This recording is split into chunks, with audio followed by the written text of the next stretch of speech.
Bonjour, bonjour à tous et à toutes. Merci beaucoup d'être là avec nous aujourd'hui. Je suis vraiment ravie de présenter ce webinaire et de participer à ce webinaire. Donc moi, je suis Ala Karbal, je suis MC-UPH en pédopsychiatrie à Montpellier. Et je tiens tout d'abord à remercier la présidente de la FPBN, le professeur Émilie Ollier, de nous avoir invités à animer et participer à ce webinaire. L'agence Come to Evidence qui a vraiment œuvré au bon fonctionnement et déroulement de ce webinaire et Infectopharm pour son soutien institutionnel à la FPBN. Donc aujourd'hui, nous allons aborder la question de la dysrégulation émotionnelle, donc ce symptôme, on va dire, transdiagnostique que nous rencontrons énormément chez l'enfant et l'adolescent, qui n'est pas toujours facile à mesurer, à comprendre, mais qui prend beaucoup de place dans nos consultations. Et plus spécifiquement, nous allons essayer de l'aborder sous l'angle du psychotraumatisme et du TDAH, puisque c'est un symptôme que l'on va retrouver très fréquemment chez les enfants qui ont un TDAH, mais également chez les enfants qui ont subi ou été exposés à des psychotraumatismes. Donc, dans le but de pouvoir un peu comprendre et voir les pistes d'intervention, surtout chez l'enfant et l'adolescent. Et donc, pour ceci, et sans plus tarder, je vais donc introduire notre première intervenante, le docteur Nathalie Franck, ma collègue au CHU de Montpellier, qui est donc praticien hospitalier, pédopsychiatre, auteur de nombreux livres sur la dysrégulation émotionnelle, la gestion des crises de colère, la résistance non violente, beaucoup de livres pour les parents, qui est aussi très impliqué auprès des parents, qui a fait plusieurs webinaires et interventions dans ce sens, et qui donc est aussi responsable de l'unité de diagnostic et de soins pour les 6-12 dans le service de pédopsychiatrie du CHU de Montpellier. Et donc, Nathalie va nous parler de la dysrégulation émotionnelle dans le TDAH avec des pistes d'intervention pratiques pour essayer de comprendre et de traiter la dysrégulation émotionnelle. Donc, sans plus tarder, Nathalie, je te donne la parole et je reviendrai après pour introduire Julie. Merci beaucoup. Merci beaucoup, Ala. Bonjour à tous. Bon, je ne me présenterai pas davantage. Je suis touchée par cette présentation. Je te remercie. Je remercie la FPBN pour m'inviter à participer à ce webinaire. Et donc, je vais vous parler de la dysrégulation émotionnelle, qui est quand même une grande partie de notre activité clinique en pédopsychiatrie, une de nos grandes préoccupations, une des préoccupations des familles aussi, bien sûr, et donc des aspects plutôt pratiques, comment accompagner la dysrégulation émotionnelle, en particulier dans le TDAH aujourd'hui. Alors, cette dysrégulation émotionnelle, c'est quelque chose de très fréquent, comme tu le disais.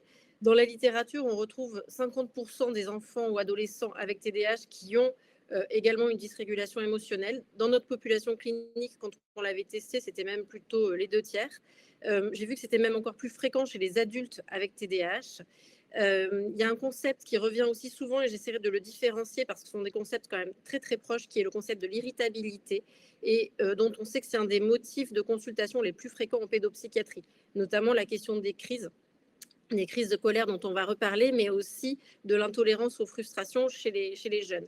Alors, pour autant, même si la dysrégulation émotionnelle dans le TDAH, c'est quelque chose de central au quotidien pour les familles qui gèrent des enfants avec TDAH, ça ne fait pas partie des symptômes cardinaux qui sont l'inattention, l'impulsivité, l'hyperactivité, alors que pour autant, c'est quelque chose qui est quand même qu'il faut toujours rechercher de façon systématique et c'est souvent même le motif pour lequel on est amené à prendre en charge ces enfants.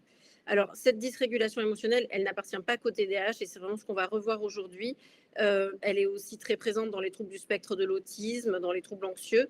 Mais quand un enfant avec TDAH a ce problème de régulation des émotions, il est aussi beaucoup plus à risque de développer d'autres troubles comme le trouble oppositionnel avec provocation ou le trouble disruptif avec dysrégulation émotionnelle du DSM-5 qui vraiment reprend le profil d'irritabilité, de dysrégulation émotionnelle.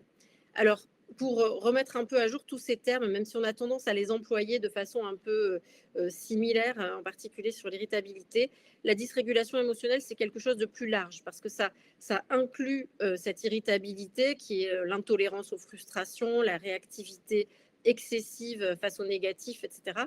Mais ça inclut aussi le fait d'avoir une humeur instable, des fluctuations rapides, Donc des enfants qui vont changer d'humeur très vite. Un événement qui survient, ils étaient joyeux, ils deviennent d'un coup extrêmement tristes, extrêmement colériques, et puis ça repart dans l'autre sens, etc. Donc ça déstabilise beaucoup les parents. Ils vont donc avoir des réactions inappropriées et qui ont un impact avec leur fonctionnement, parce que ça se remarque surtout en famille, mais aussi parfois à l'extérieur. Et une des expressions les plus fortes de cette dysrégulation émotionnelle et des plus problématiques, c'est la présence des crises de colère qui sont particulièrement envahissantes et gênantes pour les familles et pour les enfants. Donc,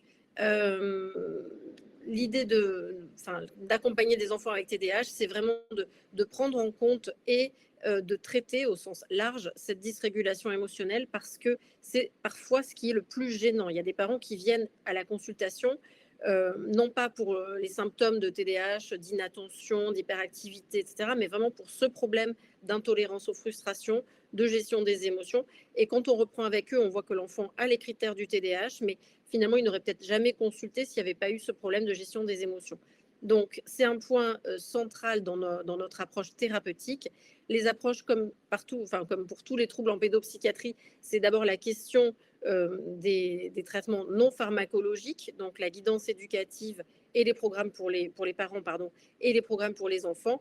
Et enfin, l'accompagnement pharmacologique. Et j'en dirai un mot parce que c'est important pour les cliniciens de savoir comment on peut traiter et améliorer la dysrégulation émotionnelle chez nos patients avec TDAH.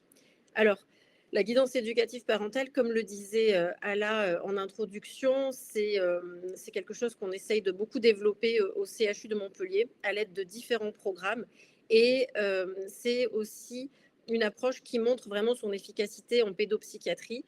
Sur les recommandations pour le TDAH qui sont sorties en 2024, on a vraiment, dans le groupe de travail, voulu mettre l'accent sur l'importance des programmes parentaux pour accompagner les enfants avec TDAH. C'est-à-dire qu'on sait que c'est un trouble qui a un impact très fort sur le fonctionnement de la famille, sur le quotidien, le quotidien familial. Et donc, la priorité, c'est vraiment de donner aux parents des éléments de compréhension, c'est le rôle de la psychoéducation, mais aussi des pistes d'action sur ce qu'ils peuvent mettre en place à la maison au quotidien pour que ça se passe mieux, pour que l'enfant gère mieux son comportement, qu'il y ait moins d'opposition, que le climat familial soit plus simple et plus serein. Donc, l'idée dans la dysrégulation émotionnelle, les études aussi montrent que la première approche, c'est finalement l'accompagnement parental pour donner des stratégies efficaces pour lutter face à ce problème de gestion des émotions.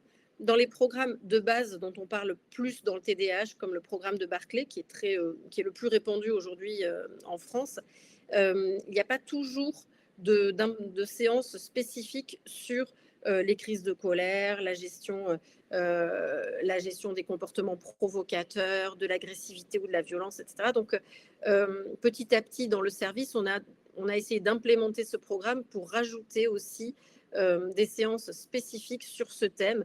Et en tout cas, c'est ce qui est décrit en première ligne dans la littérature pour accompagner les enfants avec TDAH et dysrégulation émotionnelle. Donc là, je vous mets un peu le programme qu'on a développé et publié et qui est en cours d'évaluation dans le cadre d'un PHRC multicentrique où on compare ce programme au programme plus classique de Barclay, justement, sur la dimension d'irritabilité et de gestion des émotions.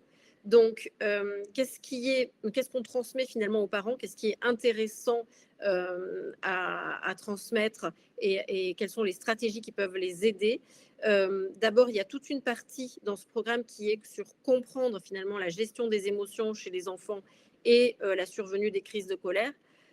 Mais aussi une partie qui est très comportementale, qui est d'identifier les facteurs de maintien, parce qu'en fait, souvent, les enfants qui font des crises de colère ou qui ont cette irritabilité ont aussi un renforcement de ces comportements-là, parce qu'ils obtiennent des bénéfices, notamment moins de frustration, parce qu'on sait qu'ils vont s'énerver, une famille qui va être un peu plus à leur écoute et qui aura moins tendance à les frustrer. Donc, il y a aussi toute cette partie-là qui est essentielle à travailler avec les parents. On leur donne aussi des stratégies de gestion de crise, en particulier pour éviter les escalades de violence, les escalades émotionnelles. On les encourage et on leur donne des astuces aussi pour apprendre à mieux gérer leurs propres émotions en tant qu'adultes. Et enfin, mettre en place des réactions différées. Je vais en dire un mot rapidement pour ne pas détailler tous ces programmes aussi rapidement, mais l'idée, c'est de vous en donner quelques idées, enfin quelques aperçus. Alors, ça, ce sont des diapositives, c'est pour vous donner un exemple qu'on utilise sur les groupes de guidance éducative parentale pour expliquer aux parents, voilà, votre enfant, il est face à un événement à valeur émotionnelle, il va avoir des réactions émotionnelles beaucoup trop fortes, beaucoup trop intenses et aussi beaucoup plus longues. Et ça le met dans un état, même une émotion, un événement joyeux, va le mettre dans un état d'excitation et d'énervement. C'est très important cet aspect-là parce que souvent les parents parlent de la gestion des frustrations, mais ils oublient que c'est aussi la gestion des événements joyeux qui est problématique. Les surprises ou les choses très festives vont les mettre dans des états aussi qui sont particulièrement difficile à gérer et donc il faut identifier ça comme quelque chose de général sur toutes les émotions. On explique aussi aux familles, et ça c'est la diapo qui est, l'image qui est en haut à droite, que l'enfant cumule tout un ensemble d'événements émotionnels dans la journée et notamment dans la journée de classe et que quand il rentre à la maison, c'est en fait parfois une bombe à retardement parce qu'il a pris sur lui au long de la journée de classe et c'est à la maison qu'on a le plus de risques de débordement émotionnel et de crise de colère parce qu'il y a un peu un effet de relâchement et c'est pas une colère qui est vraiment dirigée contre les parents, mais c'est finalement l'accumulation de toutes les émotions mal digérées. Ça aide aussi les parents de savoir ça parce qu'ils ne le prennent pas comme une attaque personnelle, ils comprennent mieux que c'est le mode de fonctionnement et la mauvaise gestion de leur enfant sur le long de la journée. On leur décrit aussi le schéma de la crise en leur disant finalement une crise, ça a un début, un moment d'escalade où l'enfant commence à monter, puis après un plateau et finalement ça finit par redescendre. Ce qui est important à comprendre, c'est que ce plateau-là, il n'y a pas grand-chose à faire finalement, mais c'est important de le dire malgré tout pour pas être contre-productif parce que le risque, c'est que le parent interagisse avec l'enfant sur un mode violent ou ne serait-ce qu'en essayant de discuter avec lui, ce qui aggrave en fait l'état émotionnel de l'enfant qui ne peut pas redescendre correctement. Donc on leur donne un peu l'idée que au bout de 20 minutes, finalement ça finira par retomber, mais qu'il faut limiter au maximum toutes les interactions avec l'enfant parce que c'est là qu'on est à risque d'une forme de violence qui peut être une violence verbale vis-à-vis de l'enfant ou voire une violence physique. Et il faut éviter surtout les risques les risques et les conséquences négatives de cette crise. Donc, ce qu'on leur explique finalement, c'est comment couper le contact. Finalement, il faut que la crise retombe sans qu'il y ait de spectateurs, donc d'extraire son regard, isoler l'enfant dans sa chambre, s'isoler soi-même quand il est plus grand, se mettre un chronomètre avec 20 minutes et se dire, ben voilà, j'attends au moins ce temps-là que ça repasse, qu'on redescende à un état émotionnel qui est correct. Essayer de s'entourer, ce sont des choses qu'on développe beaucoup dans la résistance non violente, mais de parler du problème ou de faire intervenir d'autres personnes. Lutter surtout contre les bénéfices secondaires, c'est-à-dire qu'il faut éviter de marcher sur... Enfin, en fait, ce sont des parents qui, pour éviter les crises, vont marcher sur des œufs. On leur apprend à aller dans l'autre sens et dire bah, finalement, il faut plutôt accepter de gérer une crise plutôt que de chercher à l'éviter. Et enfin, de mettre l'enfant face à des conséquences négatives de ses actes avec des actions de réparation plutôt que des actions de punition. Ça aussi serait un peu long à décrire. Donc, ce sont ces ensembles de programmes, mais qui sont quand même considérés comme la première ligne face à l'enfant qui a une dysrégulation émotionnelle. Enfin, il y a aussi des programmes qui sont destinés aux jeunes. Et là, comme dans le TDAH de base, on a plus de mal à montrer véritablement leur efficacité. Alors, il y a pas mal de choses qui sont décrites, mais parfois, il n'y a pas de groupe contrôle, parfois, on n'a pas de données sur du plus long terme. Mais c'est intéressant, et je dirais c'est plus intéressant quand l'enfant grandit. Plus il est capable de se saisir des stratégies, mieux c'est. Donc, pour les adolescents, c'est mieux que pour les enfants. Et ça, c'est un peu vrai pour toutes les techniques de psychothérapie chez les enfants et les adolescents. Alors, les référentiels, c'est souvent la TCC, mais il y a aussi qui est décrit la thérapie comportementale dialectique, les thérapies interpersonnelles. Il peut y avoir plusieurs approches. Nous, on a développé un groupe pour les enfants dans le service et qui est aussi en cours d'évaluation. Le constat qu'on fait clairement et qui est aussi décrit dans la littérature, c'est que ça ne marchera pas très bien si on n'inclut pas les parents dans la dynamique. C'est-à-dire qu'il faut aussi former les parents et pas juste accompagner les enfants, mais parce qu'un enfant qui finalement a des stratégies ou acquiert des stratégies pour ne pas faire de crise, il faut qu'il ait quand même une motivation. S'il a trop d'avantages matériels à faire des crises, il n'appliquera pas les stratégies tout simplement et donc ça n'aura pas l'effet qu'on attend. Donc, quelles sont les grandes lignes de ces programmes? C'est d'abord de travailler sur le repérage de ses propres émotions, de pouvoir les exprimer plutôt que d'être tout de suite à monter dans les tours et dans la crise. On travaille beaucoup sur la résolution de problèmes, aussi parfois sur l'empathie, savoir réinterpréter, se mettre à la place des autres, parce que beaucoup d'emportements émotionnels viennent d'une mauvaise compréhension des situations sociales. Donc, on travaille aussi sur l'affirmation de soi. On apprend aux enfants à repérer les signes de quand ils vont monter en crise. Est-ce qu'ils ont chaud? Est-ce qu'ils transpirent? Est-ce qu'ils ont le cœur qui bat? Et trouver dans ces moments-là des stratégies alternatives. Donc là, vous voyez qu'on se rapproche un peu des thérapies comportementales dialectiques. Qu'est-ce que tu pourrais faire? Est-ce que tu peux aller sauter? Est-ce que tu peux déchirer des papiers? Est-ce que tu peux prendre une douche, etc. Donc voilà, ce sont des stratégies un peu dérivées d'autres approches qui sont proposées aux enfants et aux adolescents. Pour autant, ce n'est pas toujours suffisant, c'est la première ligne, mais pour certains enfants et parents, malgré tout ce qu'ils peuvent mettre en place, la régulation des émotions ne s'améliore pas, les crises de colère persistent, l'enfant reste très irritable et la question du traitement pharmacologique se pose. Alors, des fois, les enfants ont déjà un traitement pharmacologique pour leur TDAH. Des fois, c'est un peu une discussion parce que le retentissement du TDAH est intermédiaire. Mais si la dysrégulation émotionnelle est forte, on sait que le traitement du TDAH va vraiment l'améliorer. Et certains parents peuvent nous poser la question de dire mais ce sont des stimulants, ils marchent sur la concentration, c'est pas trop le problème de mon enfant, il n'a pas de soucis scolaires, mais mon problème c'est les crises, la colère, l'énervement permanent. Et bien là, le méthylphénidate, puisque c'est celui qu'on a quand même le plus en France, est une vraie solution et a tendance vraiment à diminuer l'impulsivité émotionnelle et à améliorer l'autocontrôle émotionnel. Donc c'est la première ligne, on va y revenir, en tout cas les stimulants. Et enfin, il y a d'autres lignes thérapeutiques, en particulier les antipsychotiques. Alors, les psychostimulants, c'est d'abord le méthylphénidate parce que c'est celui qu'on a, même si on en a un deuxième aujourd'hui. Donc, on montre qu'il diminue bien l'irritabilité, mais ce qui est décrit dans les études, c'est qu'il faut optimiser le traitement, c'est-à-dire qu'il ne faut pas hésiter à monter les doses parce que ça répond effectivement plus. On a besoin d'avoir parfois des dosages plus forts et plus longs. Le Xurta ou les amphétaminiques auraient peut-être tendance à augmenter l'irritabilité. Ce n'est pas forcément le retour qu'on en a sur le terrain. On a l'impression que ce sont des traitements aussi intéressants parce qu'ils ont une durée d'action lente. Mais les psychostimulants sont vraiment le traitement de choix.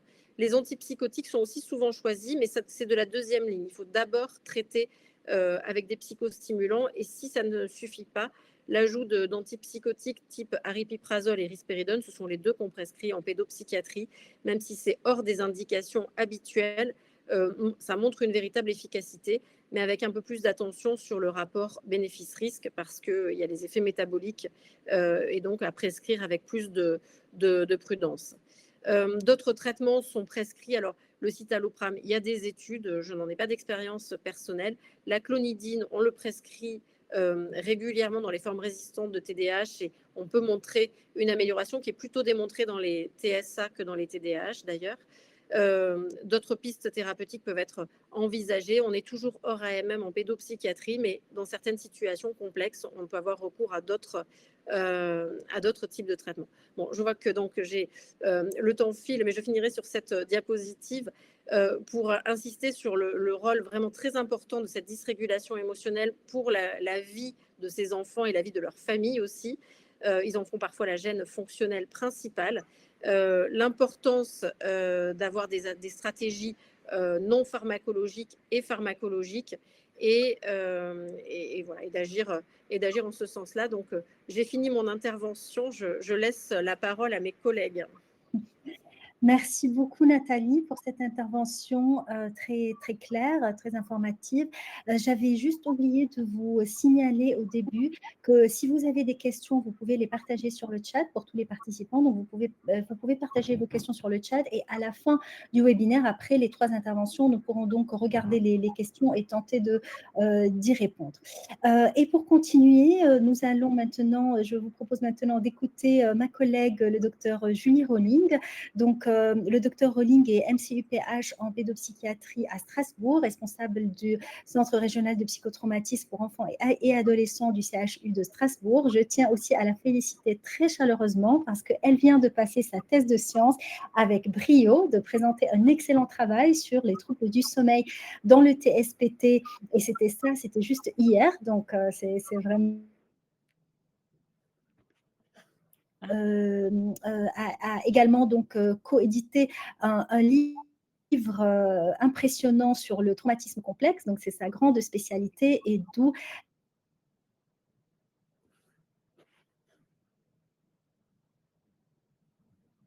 Ah.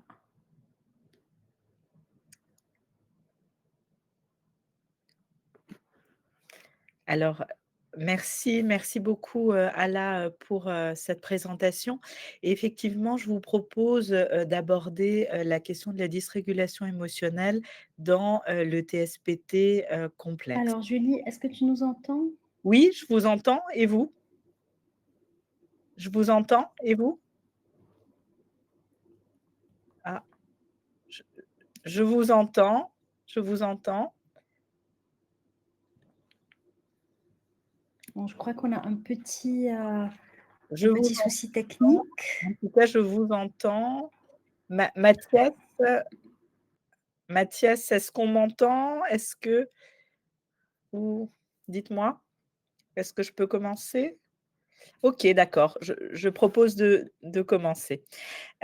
Pour vous parler effectivement de la dysrégulation émotionnelle dans le trouble de stress post-traumatique, complexe et d'essayer de voir ensemble d'abord ce qu'est, le TSPT complexe, d'identifier peut-être les spécificités de la dysrégulation dans ce trouble, de distinguer, les éléments qui seraient plus spécifiques au TSPT complexe par rapport au TSPT et au TDAH et puis, de, poursuivre avec, quelques pistes, thérapeutiques. Alors le TSPT complexe, a été, reconnu et défini, par, la CIM 11 et vous le savez, pour, caractériser un psychotraumatisme, il est toujours important d'intégrer à la fois l'événement, donc l'exposition traumatique et de définir l'exposition traumatique qui, va aboutir à, des conséquences, cliniques et des répercussions, fonctionnelles. Alors, l'événement traumatique complexe, il se caractérise par le fait d'être répété dans le temps, alors que, finalement un événement traumatique unique est limité, dans le temps. Typiquement, les accidents de voiture ou, les situations d'attentat sont plutôt définis comme, des événements traumatiques uniques puisque circonscrits dans le temps, alors que les situations de maltraitance ou d'inceste vont, caractériser les événements traumatiques complexes puisqu'ils se répètent dans le temps. Il y a une notion, de violence interpersonnelle et puis une situation de captivité puisque, la victime, généralement, parfois pendant plusieurs semaines, parfois plusieurs mois, parfois pendant plusieurs années, se retrouve en situation de captivité et en incapacité, de, fuir par rapport à l'exposition, traumatique. Et ces expositions traumatiques complexes peuvent, évoluer vers ce qu'on appelle un TSPT complexe qui se caractérise par des symptômes de TSPT et des symptômes de perturbation de l'organisation de soi, avec une dysrégulation émotionnelle, un concept de soi négatif et une perturbation des relations interpersonnelles. Alors, je ne vais pas rentrer dans les détails des symptômes post-traumatiques puisque, le docteur Kerbage en parlera dans quelques minutes, mais habituellement, il se, caractérise ce TSPT par 4 catégories, de symptômes chez donc des personnes qui ont été exposées à des événements traumatiques.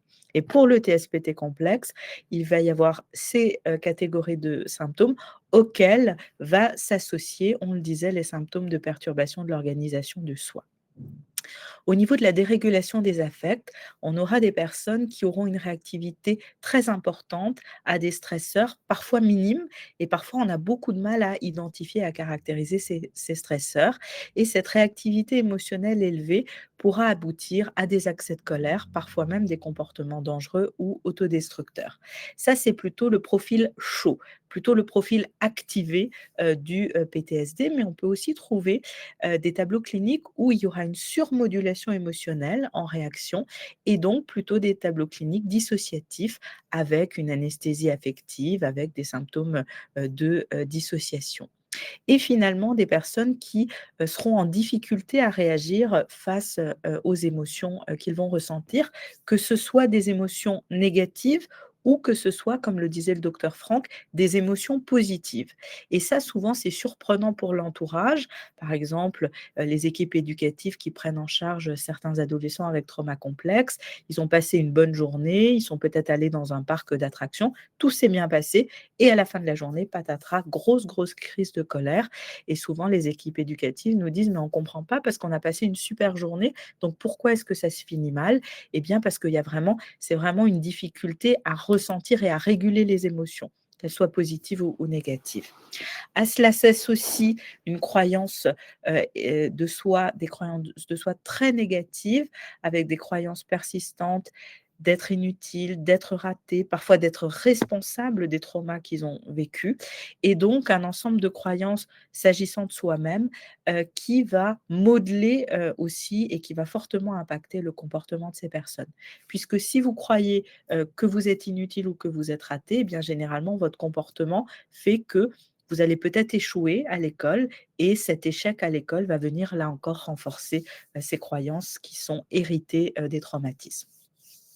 Et puis un impact important aussi au niveau des relations interpersonnelles, avec une difficulté à faire confiance, hein, ce qui se comprend tout à fait, et une difficulté persistante à maintenir des relations et à se sentir proche des autres, ce qui fait que ce sont des personnes souvent qui vont être dans l'évitement de la relation ou en retrait de la relation et qui parfois vont avoir des difficultés à être dans l'engagement social, y compris dans un engagement social thérapeutique ou autre qui pourrait leur être bénéfique. Donc vraiment, une modification au niveau du plus profond de, je dirais, la structuration, de, la personnalité et de l'identité. Ce qui fait que chez les enfants et les adolescents, le TSPT complexe peut vraiment être vu davantage comme un trouble développemental plutôt qu'un épisode isolé et l'impact de ces expositions traumatiques répétées va vraiment impacter le fonctionnement de l'individu sur le très long terme, avec notamment 2 risques principaux qui sont le risque de revictimation, d'être à nouveau victime et généralement, ces agressions, qui se reproduisent, ben, là encore viennent renforcer la croyance que, c'est de leur faute ou alors, qu'ils ne sont pas, qu'ils ne méritent pas, une de considération et puis, le risque le plus important étant le risque, suicidaire auquel il faut être particulièrement vigilant donc, pour, ces personnes. C'est également, des personnes qui présentent souvent une intrication avec, des troubles de l'attachement. On en parlera aussi dans quelques minutes. Et je le disais et on l'a vu, eh bien la dysrégulation, qui est centrale. Une dysrégulation qui peut avoir 2 visages, soit, je le disais, ce profil plutôt où les émotions sont sous-modulées et donc plutôt des profils chauds avec des personnes qui présenteront des états de tension importants, des reviviscences, des flashbacks ou, des personnes pour lesquelles les émotions seront surmodulées et plutôt des profils, dissociés. Sachant qu'on peut avoir, l'alternance, de, ces 2 états, chez un même individu et parfois en consultation, ben, quand on commence la consultation, la personne est dans un état, stable, on pourrait dire et puis on commence à parler, de l'exposition traumatique et puis là, il y a vraiment une activation très forte et puis tout à coup, des mécanismes dissociatifs qui se mettent en place et puis, la personne qui n'est, plus tout à fait, présente. Donc, il va vraiment y avoir une difficulté à identifier, nommer les émotions, difficulté à moduler l'intensité émotionnelle, ce qui va être responsable de crises, d'attaques de panique ou d'automutilation, ou de consommation toxique dans les profils hyperactivés justement pour essayer de se calmer et quand on leur demande par exemple pourquoi ils se scarifient, ils vont bien dire: «Bah, pour redescendre en tension, pour me calmer». Alors que les profils hypoactivés, les profils dissociatifs souvent vont nous dire: «Bah, moi je me scarifie pour ressentir quelque chose, parce que sinon je me sens vide et c'est vraiment pour essayer de ressentir quelque chose». Donc des stratégies de régulation inefficaces, que ce soit les conduites de mise en danger, les scarifications, l'addiction, l'évitement et des personnes qui vont vraiment être activées par parfois des éléments qui vont rappeler le trauma, mais parfois simplement des émotions qui vont être difficiles à réguler. Et on parlait tout à l'heure de la question de l'attachement. L'attachement et la dimension relationnelle est extrêmement liée et intriquée avec cette dysrégulation. D'abord, dans la manière dont la dysrégulation émotionnelle va se constituer pour ces enfants, ces adolescents, et ensuite tout au long de leur vie par rapport aux situations dans lesquelles ils peuvent se trouver. Une situation de stress liée à des facteurs de la vie courante qui fait que, eh bien, quand on est en situation de stress, pour n'importe quel individu, il va y avoir une intensification des besoins d'attachement. On va intensifier nos besoins d'attachement. Sauf que ces personnes avec trauma complexe, souvent, ont rencontré des réponses d'indisponibilité, des figures d'attachement ou de l'entourage, voire même parfois de maltraitance, responsables donc du fait de défaut de mentalisation, de court-circuit au niveau psychique, ce qui majore l'expérience de détresse pour ces personnes. Ce qui fait que à la fois, il y a une vulnérabilité au traumatisme et cette vulnérabilité au traumatisme, eh bien, elle va hyper activer pour certaines personnes le système d'attachement. Pour d'autres, elle va hypoactiver le système d'attachement. Et donc, certaines personnes qui seront beaucoup plus dans des demandes de liens sociaux accrus, mais des fois tellement importants que ça va conduire au rejet, alors que d'autres vont automatiquement et spontanément s'isoler. Donc il y a vraiment 2 aspects, la question de la dysrégulation et la question du lien avec l'environnement et du coup une forte dépendance à l'environnement, mais une difficulté à s'ajuster à cet environnement qui parfois est en difficulté aussi à répondre, notamment dans les moments de crise et de colère et cela peut provoquer du rejet. Et ce qui fait que ces personnes, qui sont souvent en mode survie, soit parce qu'elles sont hyperactivées, soit parce qu'elles sont hypoactivées, et bien finalement, elles vont sortir de la fenêtre de tolérance. La fenêtre de tolérance qui, permet l'engagement relationnel, qui permet, d'engager les fonctions réflexives, d'engager le cerveau cognitif, de mentaliser. Et donc toutes ces fonctions qui seront moins engagées, eh bien, expliquent peut-être davantage de passage à l'acte, chez, ces personnes et finalement, des manifestations cliniques du trauma complexe, qui se caractérisent par davantage de comportements auto-hétéro-agressifs, des épisodes, des changements émotionnels extrêmement, brutaux, une intolérance à la frustration et des tableaux cliniques qui donc parfois sont difficiles à étiqueter. Est-ce que c'est du TDAH? Est-ce que c'est du trouble oppositionnel avec provocation? Est-ce que c'est du trouble de la personnalité borderline? Des fois, c'est difficile d'étiqueter, puis parfois, c'est des patients qui présentent eh bien, différents diagnostics. Alors, une manière un petit peu d'y voir plus clair, si on s'intéresse au trauma complexe, eh bien finalement, la question du contexte, est-ce que ce sont des personnes avec des histoires traumatiques de maltraitance, de violence? Le lien n'est pas toujours fait justement entre les antécédents, surtout quand ils sont pendant l'enfance et qu'on voit les personnes à l'adolescence ou à l'âge adulte. Au niveau du profil émotionnel aussi, est-ce que on a des affects instables vraiment au long cours avec des bascules hypoactivation, hyperactivation? Est-ce que le retour au calme est difficile avec une tension émotionnelle parfois quasi permanente? Quelles sont les stratégies de régulation? Toutes les conduites à risque, les conduites auto-agressives, les conduites d'évitement massif, y compris d'évitement des soins, doivent faire penser, est-ce qu'il n'y a pas eu une exposition traumatique? Et puis, toujours interroger la perception de soi et une image de soi extrêmement dégradée et négative doit aussi nous faire nous poser la question éventuellement d'exposition traumatique. Donc toujours rechercher, des expositions traumatiques, devant une dysrégulation émotionnelle. Parfois, il y a des mécanismes d'amnésie traumatique ou parfois il y a des mécanismes d'évitement psychique qui fait que parfois, il va y avoir plusieurs semaines, plusieurs mois avant que la personne, va dire: «Bah oui, j'ai été agressée, il y a 2 ou 3 ans, pendant plusieurs mois».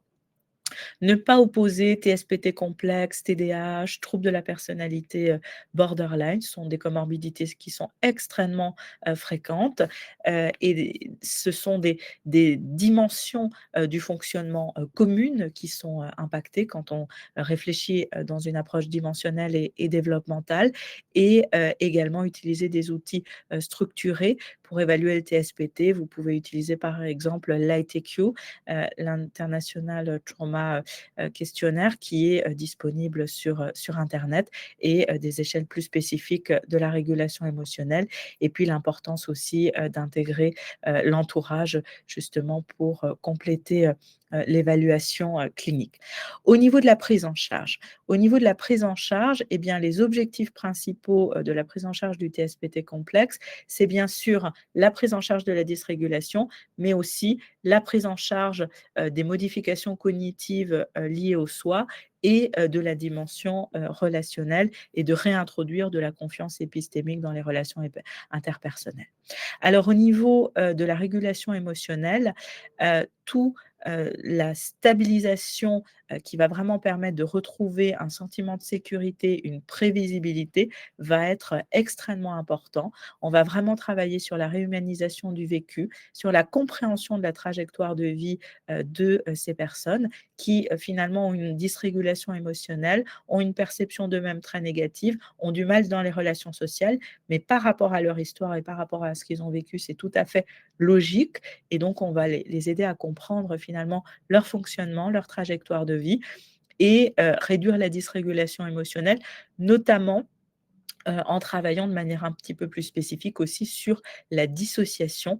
Le but étant vraiment de pouvoir faciliter les processus d'intégration psychique qui ensuite vont être nécessaires pour travailler et traiter les traumas. Donc actuellement, dans le TSPT et dans le TSPT complexe, vraiment les programmes de soins ce sont des programmes séquentiels avec une phase de stabilisation qui inclut de la psychoéducation, de la sécurisation relationnelle, des modalités d'autorégulation physiologique, émotionnelle, parfois pharmacologique, relationnelle également. Et ensuite, on va passer à la phase du traitement des traumas qui peut être multiple, soit basé plutôt sur des méthodologies d'exposition, soit plutôt basé sur les traitements des processus cognitifs. Et actuellement, eh bien, les thérapies qui sont vraiment recommandées dans le TSPT complexe, ça va être la TCD, la thérapie comportementale et dialectique, et puis d'autres thérapies comme l'ITCT chez les adolescents avec trauma complexe ou également des programmes d'intervention de stabilisation comme les modules STER. Et puis ensuite, on va passer à une phase de consolidation justement pour intégrer tous ces acquis et surtout prévenir la rechute.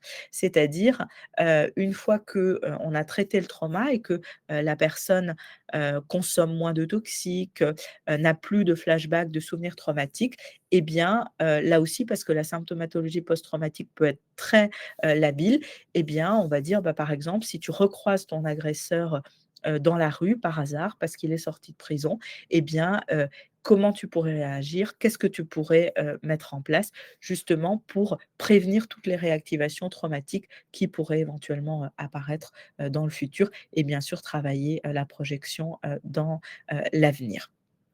La question des approches psychocorporelles est aussi extrêmement importante pour ces populations et la manière dont on va intégrer les prises en charge corporelles dans les soins et puis également la prise en charge des comorbidités. Et le travail autour du TSPT complexe ne peut pas se faire sans un travail avec l'environnement, que ce soit l'environnement familial, que ce soit dans certaines situations, notamment pour les enfants placés, le travail avec les professionnels. Donc l'objectif au niveau de la régulation émotionnelle, c'est vraiment de rester dans cette fenêtre de tolérance psychique. Pourquoi? Parce que, eh bien, cela va permettre tout un travail autour du trauma et cela va permettre d'unifier le récit, les perceptions, les émotions et donc de retraiter le matériel traumatique. Et je le disais, par rapport à ça, le traitement de la dissociation est extrêmement important parce que c'est un mécanisme défensif qui s'est mis en place après les expositions traumatiques et qui a eu du sens pendant un temps, mais qui ensuite, du fait de sa généralisation, eh bien, devient très impactant dans le fonctionnement des personnes avec TSPT complexe. Donc, en pratique, qu'est-ce qu'on fait? Ben, on utilise souvent le thermomètre de la dissociation, justement pour aider les personnes à repérer les modifications minimes. Ça peut être des modifications physiques, ça peut être de la tachycardie, ça peut être l'impression d'être dans du coton, des petites modifications qui peuvent précéder la dissociation. Et ensuite, en fonction du niveau de tension et en fonction du niveau d'activation émotionnelle, on va proposer différentes méthodes, que ce soit des méthodes d'ancrage, de respiration rythmée, parfois même d'exercices sportifs pour réengager la chimie corporelle et recentrer la personne dans l'ici maintenant. Parfois aussi des techniques de distraction, parfois des techniques d'évasion et parfois des techniques de régulation émotionnelle type pleine conscience ou autres qui sont un petit peu plus classiques et qui peuvent aussi exister dans la prise en charge et l'accompagnement d'autres troubles. Voilà, je m'arrêterai là, mais vraiment pour vous dire que le TSPT est un trouble du développement, qu'il impacte la constitution du sujet. Ce n'est pas seulement un TSPT qui est plus grave, il y a vraiment des altérations des principaux domaines de fonctionnement, dont la dysrégulation émotionnelle, qui aboutit à des troubles du comportement qui fait que ces jeunes et ces adultes eh bien, sont souvent rejetés de la société, des systèmes de soins et l'importance de l'identifier pour ensuite proposer des soins adaptés. Je vous remercie pour votre attention. Je remercie également la FPBN, le professeur Ollier, le CN2R et toutes les équipes des CRP. Et pour ceux qui souhaitent voilà, davantage investiguer ces questions-là, nous avons écrit un ouvrage sur le trauma complexe et je vous remercie pour votre attention.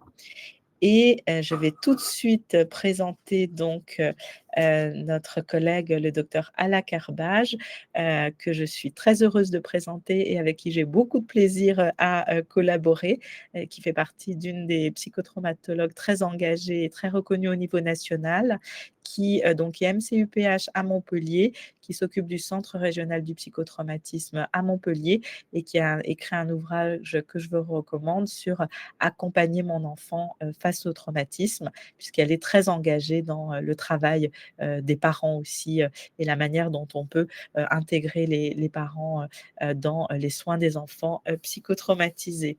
Voilà, on t'écoute, Ala. Merci beaucoup Julie. Donc je vous rappelle les questions sur le chat. On a déjà commencé un peu à répondre. On peut continuer au fur et à mesure et laisser un peu de temps pour la discussion à la fin. Donc aujourd'hui, là, je vais essayer de faire un petit peu une synthèse un peu de tout ce qui a été dit pour être sur un plan pratico-pratique. Chez les enfants qui ont un TDAH, comment est-ce qu'on peut reconnaître et traiter le trouble de stress post-traumatique ?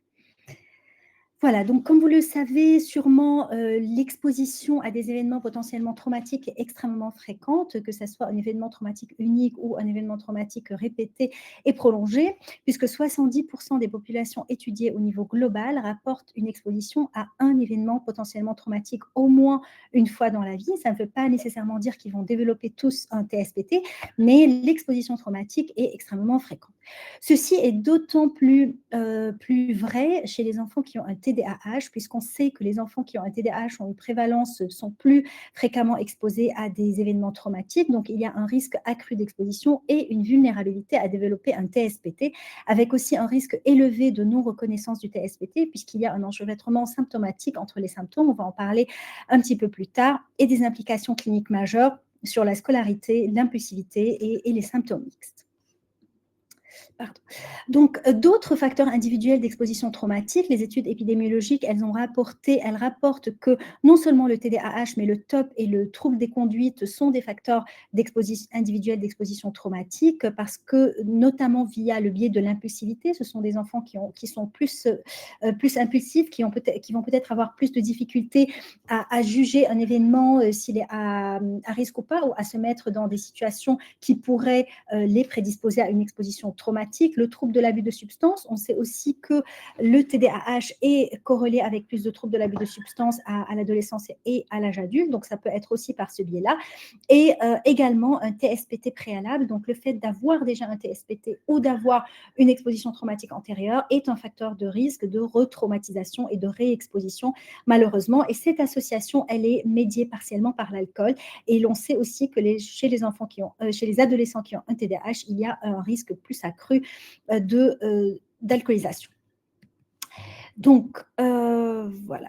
Alors, ces associations entre TDAH et TSPT, donc tout d'abord, on sait que le TDAH, les associations qui sont vraiment consistantes à travers les études, que ça soit sur un plan rétrospectif ou prospectif, ont démontré que le TDAH, il est un facteur de risque de développer un TSPT, suite à une exposition traumatique, bien entendu. Donc, en fait, tous les enfants qui sont exposés à des événements traumatiques ne vont pas développer un TSPT. Mais les enfants TDAH qui sont exposés à des événements traumatiques vont avoir plus de risques de développer un TSPT. Le lien entre TSPT et TDAH, il est un peu moins clair, on va dire, puisque est-ce qu'on peut considérer que le TSPT est un facteur de risque de TDAH? Alors, ce qui est sûr, c'est que le TSPT, on va dire classique, simple, suite à un événement traumatique bien défini, qui a un début et une fin, qui arrive de façon isolée dans un environnement par ailleurs soutenant, normal, entre guillemets, n'est pas un facteur de risque de TDAH. Par contre, l'exposition traumatique complexe, cumulative et prolongée est associée à des symptômes attentionnels et à des symptômes qui vraiment évoquent un TDAH. Et pour ceux qui, par exemple, travaillent avec les enfants de l'ASE, qui sont placés en foyer, qui ont eu des polytraumatismes fréquents, qui ont été ballottés de milieu en milieu, fortement maltraités, traumatisés, souvent, quand vous travaillez avec ces enfants, vous dites, mais c'est incroyable, ils ont quand même un TDAH. Et quand vous les traitez pour le TDAH, eh ben, ils vont mieux. Et là, la question se pose, mais est-ce que c'est le trauma? Est-ce que c'est le TDAH? Est-ce que, eh bien, l'un n'exclut pas l'autre. Il est certain qu'être exposé à un traumatisme, comme l'a expliqué un peu Julie, au niveau neurodéveloppemental et neurobiologique, être exposé à une maltraitance précoce infantile, eh bien, ça altère le neurodéveloppement et ça peut donner des symptômes de TDAH. Et d'ailleurs, ces symptômes de TDAH, ils ont été intégrés, en tout cas les symptômes attentionnels et comportementaux ont été intégrés dans la proposition diagnostique de ce qu'on appelle le trouble de stress traumatique développemental, qui est justement lié, qui est encore plus, on va dire, qui est une entité encore différente du trauma complexe, qui est surtout présent chez les enfants, qui sont spécifiques aux maltraitances infantiles et aux traumas interpersonnels prolongés. Donc, si vous voulez, le message pour la pratique, c'est on va faire ce qui fait du bien à l'enfant. Si on trouve les deux, eh bien, on va traiter les deux. L'un n'exclut pas l'autre et il ne faut pas tout ramener au trauma aussi. Il faut voir le fonctionnement adaptatif de l'enfant et qu'est-ce qui lui fait du bien dans son quotidien. Et finalement, l'exposition à des événements adverses de l'enfance, que ce soit des événements typiquement traumatiques ou des événements qui ne sont pas forcément considérés comme traumatiques, mais qui sont considérés comme ayant un potentiel d'adversité élevé, comme par exemple une séparation parentale, ou des déménagements fréquents ou une certaine instabilité dans l'environnement ont été associés à un plus grand risque de TDAH chez les adultes, mais juste sur des études rétrospectives. Donc là, on n'est pas encore à 100% sur des présomptions de causalité. Voilà, donc au niveau des mécanismes neurobiologiques, on a des mécanismes neurobiologiques qui sont communs, mais je passerai vite puisque Julie en a déjà un peu parlé. Ce que je veux vous rappeler, c'est que quand un enfant est exposé à un événement traumatique isolé, la plupart des enfants vont éprouver des réactions de stress traumatique aigu, puis retourner à leur niveau de fonctionnement de base. Et il y a plusieurs facteurs individuels et contextuels qui vont faciliter ou empêcher cette résolution spontanée, puisque uniquement 6 à 20% des personnes exposées à un événement isolé développeront un TSPT ou d'autres syndromes psychotraumatiques. Par contre, la prévalence des troubles psychopathologiques en général est beaucoup plus élevée chez ceux qui sont exposés à des traumatismes cumulatifs chroniques prolongés. Donc, les facteurs de risque, quels sont les facteurs de risque de passage d'une exposition traumatique à un TSPT? Qu'est-ce qui fait que les enfants exposés vont développer un TSPT ou d'ailleurs d'autres troubles, puisque l'exposition traumatique est aussi un facteur de risque de dépression, un facteur de risque de conduite suicidaire, un facteur de risque de troubles anxieux? Eh bien, comme on l'a déjà dit, présence d'un trouble psychiatrique préalable et notamment d'un TND, le type et la chronicité de l'événement traumatique, le fait que l'événement soit vécu dans l'isolement, le secret, le tabou, des symptômes dissociatifs lors de la survenue de l'événement traumatique, un faible soutien social et familial, un style parental coercitif ou hyperprotecteur qui va renforcer les stratégies, on va dire, maladaptatives qui vont être déclenchées par l'événement traumatique, un TSPT chez le parent et des stratégies d'évitement et de rumination. Donc, pour identifier les réactions de stress aigu en général, et après on parlera un peu chez l'enfant TDAH, donc un enfant qui vient de vivre un événement traumatisant, c'est très fréquent qu'il ait une hypervigilance et une hyperréactivité émotionnelle, des phénomènes d'intrusion, donc revoir les scènes ou des images qui s'imposent à lui, des conduites d'évitement. Donc l'enfant va vraiment osciller, et ça c'est vraiment ce qu'on appelle la dialectique centrale du psychotrauma, c'est l'oscillation entre le besoin de répéter et le besoin d'éviter, les phénomènes d'intrusion et l'évitement massif, et une oscillation entre une hyperréactivité émotionnelle et un détachement affectif. On peut aussi avoir des symptômes, toute une gamme de symptômes qui ne sont pas spécifiques. Donc, le TSPT, le TSPT aigu et installé peut mimer tout genre de symptômes psychiatriques, des troubles du sommeil, de l'appétit, de la concentration, une régression et des plaintes somatiques. Alors, chez un enfant, si vous suivez un enfant qui a un TDAH, soyez très vigilant au changement brutal des symptômes de TDAH, une aggravation brutale, un enfant qui devient encore plus irritable, qui fait des régressions développementales, donc il dormait seul, il n'arrive plus à dormir seul, il recommence à faire pipi au lit, il a des cauchemars soudains, il a un évitement inhabituel, une hypervigilance, et chez les ados, là, l'émergence d'automutilation. Donc, avant de dire qu'il résiste au traitement du TDAH, essayez quand même de dépister s'il y a une exposition traumatique, puisqu'on sait qu'elle est plus fréquente chez ces enfants. Donc, le chevauchement symptomatique dans le TDAH, il y a l'inattention qui est propre, donc qui est le symptôme neurodéveloppemental propre au TDAH, alors que dans le PTSD, cette inattention, elle peut refléter soit un retrait, soit une dissociation due à une réviviscence traumatique. L'hyperactivité dans le TSPT, ça peut être lié à l'agitation qui est liée à l'hypervigilance. L'impulsivité, ça peut aussi être lié à cette hypervigilance et aux réponses de survie et à l'hyperréactivité émotionnelle dans le TSPT. Et l'irritabilité dans le TDAH, elle peut se manifester dans le TSPT par une réactivité traumatique. Donc, si l'enfant a à la base déjà ces symptômes, le TSPT va venir les amplifier, l'exposition traumatique va venir les amplifier. Donc, le symptôme ressemble, même si la fonction n'est pas la même. Donc, il faut toujours explorer l'histoire traumatique sans forcer. Donc, on ne faut pas voir le trauma partout, ça c'est sûr. Peut-être que moi, je le vois partout parce que je fais que ça, mais il ne faut pas le voir partout. On va poser la question, on va dépister, mais si on n'a pas de réponse, on ne va pas insister.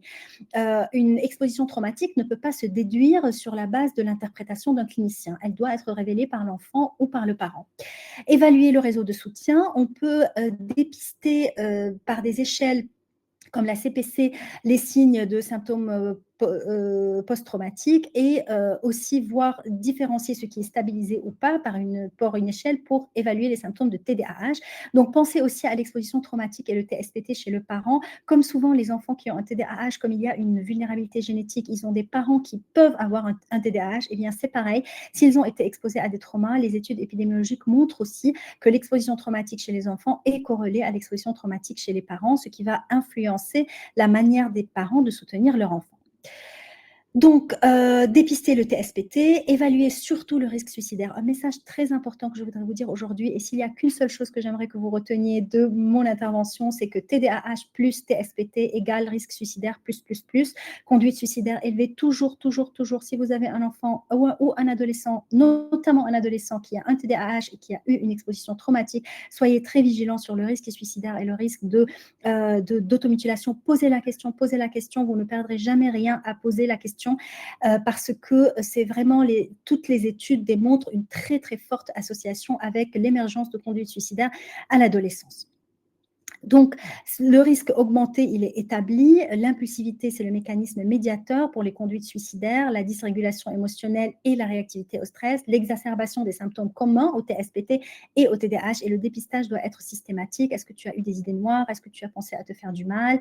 Pour mettre en place, en fait, rapidement un plan de sécurité et impliquer les parents et le réseau de soutien.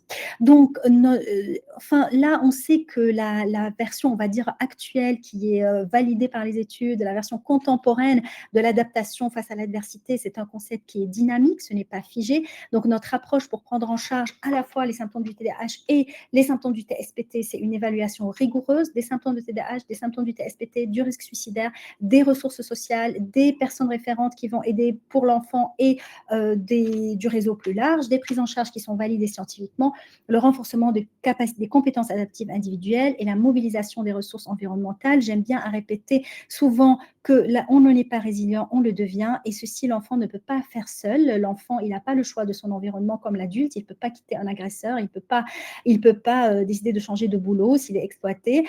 Donc, un enfant, il faut le sécuriser avant tout, sécuriser son environnement, faire un travail parental, parce que l'enfant, il a d'autant plus besoin de co-régulation. Les enfants n'ont pas encore les capacités et les ressources internes pour s'autoréguler tout seuls, et donc la co-régulation est vraiment un pilier de base dans la stabilisation des réactions de stress traumatique aigu, ou même dans un stade plus tardif. Donc, pour le TSPT, on peut aussi mettre en place, dès que l'enfant est prêt, des thérapies spécialisées centrées sur le psychotrauma, et toujours garder en tête qu'on peut faire les deux en parallèle. L'une n'exclut pas l'autre. Quand on traite le TDAH, on a plus de chances que l'enfant d'améliorer la dysrégulation émotionnelle chez l'enfant pour qu'il soit plus réceptif aux thérapies centrées sur le trauma, et bien sûr le soutien social qui est actuellement, on le sait maintenant, c'est pas juste des belles paroles, c'est des grands professeurs qui le disent partout dans le monde et dans des universités prestigieuses.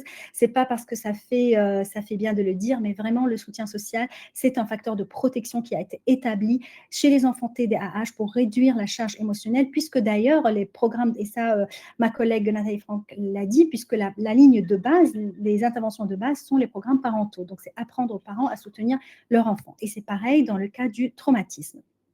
Et on peut articuler les deux. Les stimulants ne sont pas contre-indiqués si l'enfant a un TSPT. On peut donner des stimulants, mais ils doivent être introduits avec prudence.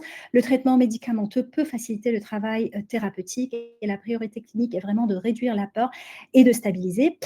Donc nous, on a une intervention aussi précoce dans les 3 mois suivant l'événement traumatique, qui est basée sur la communication parent-enfant, sur la co-régulation, qui peut aider à stabiliser les traitements, les troubles du sommeil, l'agitation et l'hyperréactivité, qui fait actuellement l'objet d'un essai randomisé contrôlé dans le cadre d'un PHRC régional, et qui est particulièrement adapté pour les enfants impulsifs hyperactifs qui ont d'autant plus besoin d'une intervention précoce et rapide après une exposition traumatique, car je l'ai dit déjà 5 fois, ils sont plus à risque de développer un TSPT et donc des conduites suicidaires et donc beaucoup plus de troubles pour après, donc vaut mieux intervenir précocement.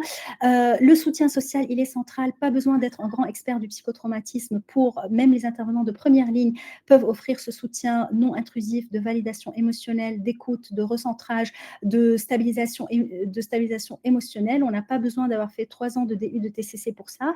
Les enfants TDAH, ils sont plus sensibles à la disponibilité des adultes. Leur régulation émotionnelle dépend davantage de la co-régulation. Le soutien parental réduit l'impulsivité liée à l'hypervigilance, et notamment celle qui est au TDAH préalable, et l'effet démontré sur les trajectoires post-traumatiques. Une dernière chose très importante, si jamais vous êtes dans l'état inverse, que vous voyez un enfant pour la première fois qui vient d'être exposé à un événement traumatique, eh bien, pensez à dépister un TDAH aussi préalable, puisqu'on sait les corrélations entre les deux. L'enfant avait une vie avant le trauma, il a une vie après, et donc il avait quelque chose qui se passait avant le trauma, et c'est une fenêtre d'opportunité pour justement pouvoir dépister des choses qu'on n'avait pas vues avant. Et voilà, donc en résumé, le risque augmenté, les enfants TDAH ont un risque augmenté d'exposition traumatique et de TSPT. L'association TSPT-TDAH augmente fortement le risque suicidaire et les conduites auto-vulnérantes. Il y a un chevauchement des symptômes qui nécessite une évaluation rigoureuse et un dépistage, et vous pouvez sans problème traiter les deux en parallèle, l'un n'exclut pas l'autre. Merci beaucoup de votre attention. Voilà, donc je pense qu'on a déjà répondu un petit peu aux questions, mais on va devoir clôturer dans 2 minutes, il me semble. Je ne sais pas pour les organisateurs si on peut prendre 5 minutes pour répondre à quelques questions. Alors, peut-être qu'on va les prendre, on va commencer. Donc, du coup, la différence entre TDAH et TSPT se fait-elle cognitivement parlant plutôt que par les symptômes? Ce que je peux dire, enfin, si je peux dire par rapport à cette question, c'est que en fait, c'est la temporalité aussi qui est importante. Tout d'abord, le TSPT, il faut qu'il y ait une exposition traumatique. Donc, on ne peut pas diagnostiquer un TSPT si on n'a pas d'exposition traumatique. Donc, il y a déjà ça. Les symptômes, donc c'est la temporalité. Depuis quand existent ces symptômes? Les symptômes du TDAH existent de façon chronique. Les symptômes du TSPT, eh bien, ils s'installent, enfin, si c'est un événement traumatique unique, ils vont s'installer plutôt rapidement. Et dans le cas d'un traumatisme complexe, eh bien, l'exposition traumatique chronique, elle est quand même assez, de toute façon, mise en évidence. Et donc, la différence, c'est la temporalité, c'est la fonction du symptôme. Donc, ce n'est pas la même fonction. L'irritabilité n'a pas la même fonction dans le TSPT que dans le TDAH. Voilà quelques éléments de réponse. Je vois qu'il y a beaucoup de réponses, donc on va essayer d'y aller. Et n'hésitez pas, Julie et Nathalie, à… Auréline Carpentier, est-ce que l'on peut osciller entre hypo ou hyperactivation selon les périodes de vie, situation ou environnement? C'est une très très bonne question, effectivement. En fonction des personnes, il peut y avoir des profils avec des patterns de fonctionnement prédominants, plutôt hyper, plutôt hypo. Et ça, on le voit bien chez les enfants, hein. Certains enfants qui vont vraiment avoir une grande tension interne, beaucoup de colère, etc. Et puis d'autres qui vont plutôt être très, très en retrait. Donc, des fonctionnements prédominants chez certains individus, mais je dirais qu'on peut tous avoir toutes ces modalités différentes. Et puis, on peut avoir aussi des profils qui alternent entre hypo-hyper, et notamment quand il y a des éléments de réactivation. C'est-à-dire, ils vont être en hyper et puis ensuite, ils vont dissocier et du coup passer en hypo. Ou alors, par exemple, en consommant des toxiques, chercher de passer de l'état d'hyper activation à l'état d'hypoactivation, ou alors en se scarifiant, hein. Donc, il peut y avoir effectivement soit des fonctionnements prédominants en fonction des individus ou des variations très importantes pour d'autres. Et puis, ces états psychiques changent énormément en fonction de la situation, en fonction de l'environnement, en fonction du fait qu'il y a eu des éléments réactivants, en fonction aussi des liens d'attachement, et puis parfois aussi en fonction d'éléments connexes, comme par exemple la privation de sommeil qui va aussi amplifier ces effets-là. Je vois qu'il y a aussi une question, quelqu'un connaît-il une formation pour le traitement des TSPT chez les moins de 3 ans? Alors, chez les moins de 3 ans, ce qui est recommandé, c'est surtout le travail avec les parents. Donc, on a la Child Parent Psychotherapy, mais son équivalent en France, c'est vraiment de travailler la guidance parentale, la restauration de la sécurité. L'enfant de moins de 3 ans n'a pas encore les ressources nécessaires pour s'autoréguler. Donc, c'est vraiment des thérapies centrées plutôt sur les parents. Voilà. Comment ne pas se tromper dans le diagnostic différentiel TSPT et TDAH? Alors ça, on avait déjà un peu répondu, notamment il faut qu'il y ait une exposition traumatique pour le TSPT. Le TDAH, il faut faire une histoire neurodéveloppementale complète. Le TDAH, souvent, il va se manifester à un âge jeune, donc il faut faire, c'est aussi la temporalité qui est importante. Et je dirais, ce qui est aussi spécifique au TSPT, c'est quand même les phénomènes d'intrusion.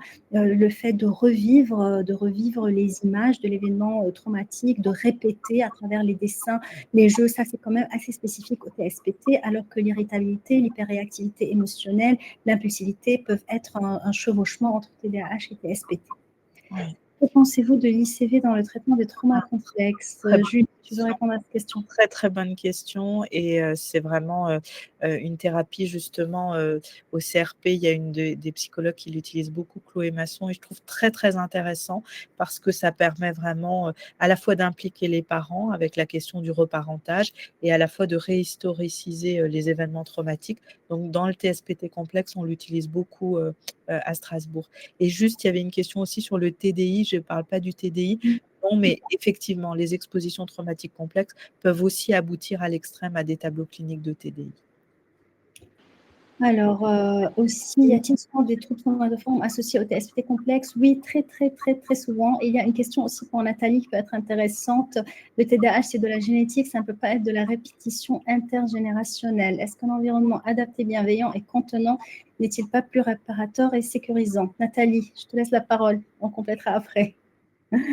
Merci. Non, le TDAH, c'est quand même une vulnérabilité génétique qui est démontrée, une héritabilité à 70%. Donc, il y a des facteurs de vulnérabilité génétique, mais après, une fois qu'on a dit ça, c'est jamais du 100% de génétique. Et ce qui est important, c'est justement l'accompagnement de ces enfants, parce qu'on peut très bien avoir un TDAH et finalement avoir une vie de qualité, se construire le mieux possible. Le problème du TDAH, c'est plutôt les boucles coercitives, les enfants qui sont toujours punis, sanctionnés ou qui vont. Donc, c'est pour ça que ce qui est intéressant en posant le diagnostic de TDAH assez tôt, c'est aussi de pouvoir donner des stratégies aux parents pour être le plus adapté possible dans leurs demandes vis-à-vis de l'enfant, d'être le plus encourageant, justement de veiller à un climat émotionnel le plus stable possible pour éviter l'emportement émotionnel, parce que c'est souvent ce qui est compliqué. Donc, on peut parler du générationnel. Moi, je vois plus ça comme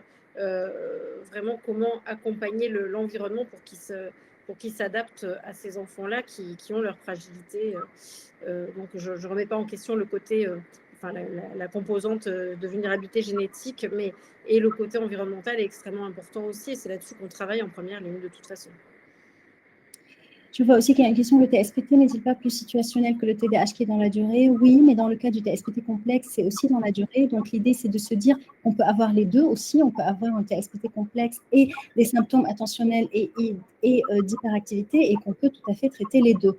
Donc, c'est important, et je pense aussi que de voir un peu la fonction du symptôme. Est-ce que, par exemple, cette hyper réactivité émotionnelle, elle fait suite à un phénomène d'intrusion, elle fait suite à une réactivation d'une certaine situation traumatique, ou elle est vraiment liée plutôt à une intolérance à la frustration particulière, et d'essayer d'avoir aussi une approche dimensionnelle dans notre prise en charge, de voir aussi quelles sont les dimensions qui font le plus souffrir l'enfant, et d'attaquer un peu ces dimensions par des méthodes, des stratégies adaptatives. Voilà. Je ne sais pas, Julie, si tu veux répondre, les troubles du sommeil sont-ils semblables ou différents? Sont-ils plus susceptibles de répondre favorablement sous slénito uniquement dans le TDAH ou autre TND? Les troubles du sommeil, est-ce qu'ils sont différents? Semblables ou différents dans le TSPT ou le TDAH? Je dirais plutôt qu'ils sont un peu différents, parce que mais je te laisse la parole, et puis... Oui, dans le TSPT, on va avoir un hyper-réveil qui est fort. On a vraiment des mécanismes d'activation neurobiologique relativement forts, et puis aussi des mécanismes de fragmentation du sommeil. C'est un petit peu les travaux, c'est les travaux de ma thèse de sciences, c'est les travaux qu'on a en cours à Strasbourg, c'est-à-dire d'une fragmentation du sommeil, notamment du sommeil paradoxal chez les enfants, chez les adolescents, avec vraiment des différences extrêmement importantes. Et donc, du coup, dans le TSPT et dans le trauma, les troubles du sommeil sont vraiment, je dirais, quasi constitutifs de la symptomatologie traumatique, puisqu'ils vont bloquer le retraitement émotionnel. Et si vous avez des personnes avec troubles du sommeil, et par exemple avec des cauchemars traumatiques, il y a aussi toutes ces hypothèses de réexposition nocturne à la scène traumatique chaque nuit pendant le sommeil. Donc, je dirais que oui, il y a des différences, et peut-être aussi des spécificités en termes de prise en charge, et notamment sur les troubles du sommeil, si on se focalise sur les cauchemars, de pouvoir penser des thérapies spécifiques dans le trauma, comme la thérapie par répétition d'imagerie mentale, comme parfois d'essayer des traitements comme la prazosin, même si actuellement, effectivement, il y a peu d'études malheureusement. Et là, nous, on va commencer un PHRC avec l'évaluation de la mélatonine à libération prolongée. Donc, je dirais que l'enjeu des troubles du sommeil dans le TSPT et dans le phénomène d'auto-entretien de la symptomatologie est très fort, même si dans le TDAH, ça majore la dysrégulation, tout comme dans le TSPT. Il y a également, je dirais, avec cette logique des cauchemars, un entretien, voire une poursuite de l'exposition traumatique pendant le sommeil chez ces enfants. Donc ça, c'est tout à fait spécifique. Voilà. Je pense que là, il y a beaucoup de questions intéressantes, mais on va devoir s'arrêter là. N'hésitez pas, vous avez le grand livre du trauma complexe pour approfondir, les livres de Nathalie Franck sur la dysrégulation émotionnelle, la résistance non violente, et toutes les thérapies d'accompagnement parental, et le replay qui sera disponible pour tous les participants. Merci beaucoup encore. Et ton livre, Et ton livre. Oui, et mon livre. Et ton... Bien sûr. Merci beaucoup. Merci, À merci bientôt. à tous. Merci. Au revoir. Au revoir.